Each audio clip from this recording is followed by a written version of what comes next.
Hello guys. I figured I'd do more of an informative style video. As much as I do enjoy watching reptile keepers talk about stuff, there isn't too much in the sense of more along the informative side of like the actual animal itself. So I figured I'd do a little bit of an in-depth type informative style video on certain animals that I like, and specifically reptiles, and especially here in Florida. And maybe I'll branch out later, I'm not sure. But this is just my first crack at it. So the first animal I'm going to be talking about is the Eastern Diamondback Rattlesnake.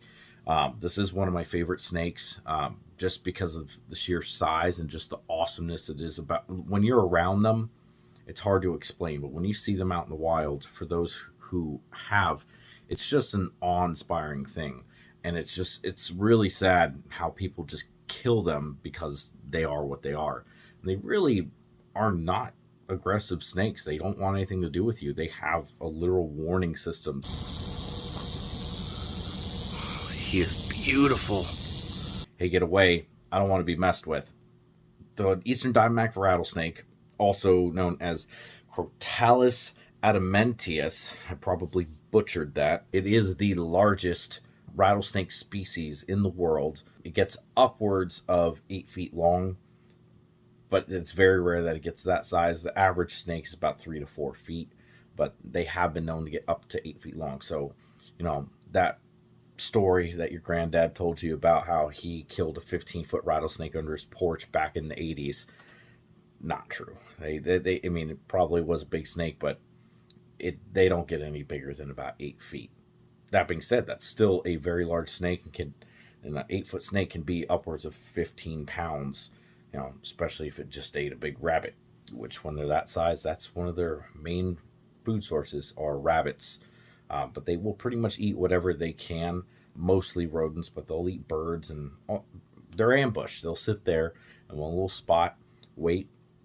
They'll bite down on their victim as soon as they walk in front of them using their heat pits, which are why they are pit vipers, just like many other species of vipers we have here in the United States, mostly rattlesnakes. But they will sit there, see the heat signature, and when they bite them, they'll bite real quick, inject their hemotoxic venom, which attacks the blood and the tissue, and it causes the blood to coagulate and basically turn the jelly inside the victim or whatever it bites. So if you get bitten by one, they are deadly to humans. Like they are no joke. They are one of those snakes that they are so big, they can pump so much venom into you that if you get bit, if you don't get medical attention, it's not good. And even if you don't die from the initial envenomation, you can die from the fact that whatever it will bite will just turn black and rot away. It will kill whatever tissue's there, and you'll die from infection. So you need to seek medical attention immediately if you get bit by one. They are no joke, but they only bite out of defense. They are not an aggressive snake. They won't chase you. They won't come after you.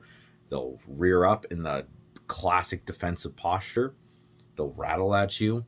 They might strike at you if you get too close, but I've seen probably about a dozen in the wild, and I have never had one strike at me. I'm not saying it doesn't happen. It obviously does, but for the most part, they'll just sit there and look at you, and as soon as you go to walk away, they'll stop rattling.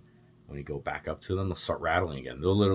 I've had them sit in the road, sitting up in their little defensive posture, tail up, like ready, looking like they're going to strike. 3 or 4 feet away from them, getting video. I'll walk back to the car. As soon as I turn around and start walking away, the rattling stops. It's almost immediate. It's crazy. They're just like, get away from me. That's all they want to do. That being said, they are found in the coastal plains of the southern United States, from Louisiana to North Carolina, mostly in Florida, though. That's their biggest part of their range. All of Florida, and then southern Georgia are where they're at their strongest. There hasn't been a sighting in North Carolina since the early 90s, so I seriously doubt there's any there, but you never know. It could happen. They're just pretty much, as long as it's coastal, longleaf pine habitat, They'll be there for the most part. They like areas with prescribed burns. They are also great swimmers. So they'll live in barrier islands, mangroves, anywhere they can get to, especially in Florida. There's probably rattlesnakes there. As long as the habitat isn't destroyed and people haven't killed them all off. The MacDill Air Force Base area, that whole area was known at one point as Rattlesnake, Florida, because there were so many there. The Eastern Diamondback has just been such an integral part of Florida in general. I guess that might be one of the reasons why I like them so much. So the female Eastern Diamondback takes roughly 7 years to reach sexual maturity. Some of them will get there in 3 to 4 years, especially the males, but it averages out at about 7 years. They also only reproduce every 2 to 3 years when they are adults, so it's really not even every year. And they, like many other vipers, give live birth, upwards of 29 young. So it averages in the 20s, but they can produce upwards of 29. Events like the Rattlesnake Roundup used to happen all over the country. There are still some in Texas that are going on where they still kill rattlesnakes. But at least in Florida, I looked and I couldn't find anything that showed that there were still events going on that were for harvesting and killing rattlesnakes. The only ones I could really find actually were more about education, which is good to see. That's about the only positive change that's really happened.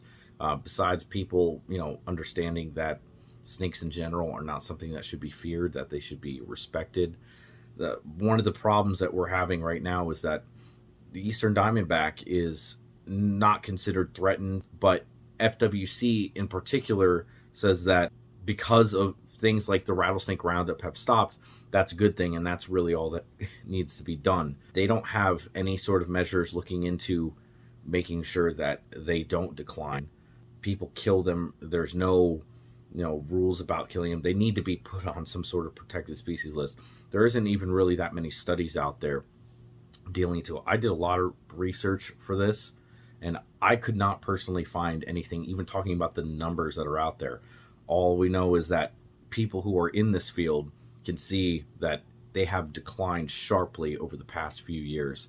Again, I wasn't around when when these snakes were abundant, when a lot of the things that are out there right now are abundant.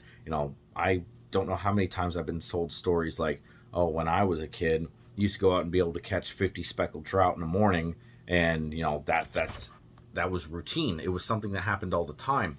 And I'm like, well, yeah, you can't do that anymore because you kept 50 of them every single time you went out. It's the same kind of thing here where, yeah, there might have been a ton of rattlesnakes at one point when you were growing up in the 70s and 80s, but right now there's not, because every single time you saw one, you killed one. And because they were so prominent and they're snakes, people completely overlook them, including institutes like FWC that are supposed to protect the wildlife we have here. They're supposed to help control people, not to kill everything. I mean, we do it with indigos, we do it with pine snakes, we do it with pretty much all the turtles, but when it comes to something like a rattlesnake, no one really bats an eye, and they're killed hand over fist compared to these other animals, besides somebody looking at it, a corn snake, and confusing it. There needs to be some sort of concerted effort to protect these animals because habitat destruction is a real thing. Just growing up here in the past 20 years here in Pinellas County, the amount of changes I've seen is ridiculous. You drive up US 19 and you're going up towards Yankeetown or Cedar Key, or even going up towards Perry, and it's just places are being built all over the place. There's new buildings, there's new cities coming up out of nowhere, and that's all habitat loss. That's all stuff that we'll never get back.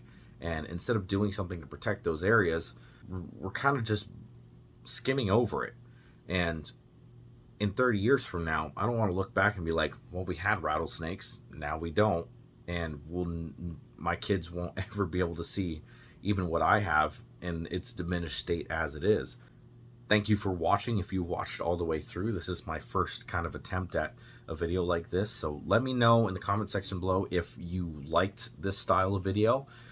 If so, comment what you want me to do next, and I will do my best to do so. Thank you for watching. Like, comment, subscribe. Anyways, y'all have a good rest of your day.